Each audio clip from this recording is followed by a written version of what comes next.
and today I'm going to teach you how to make easy peel hard-cooked eggs.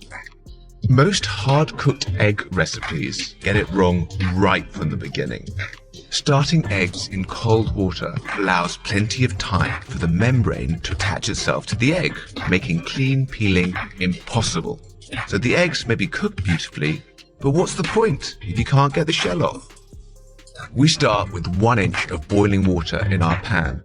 Putting the egg in this steamy environment will cause the egg white to rapidly denature and pull away from the membrane.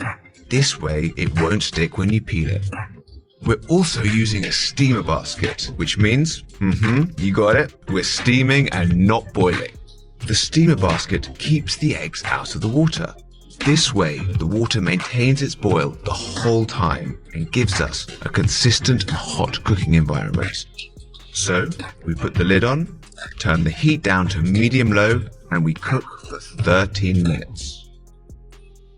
So 13 minutes are up, and the eggs are ready for their nice cold bath in a food storage container. This might seem strange, but bear with me. We're going to drop the eggs in, let them hang out for 15 minutes. This will immediately halt the cooking process and cool them down.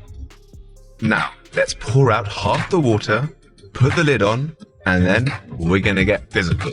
We're going to shake this thing 40 times. Yup, 40 times. Trust me, you're going to like it. Just see how easily these peels slip right off. What's more, they cook perfectly every time. Thanks for watching.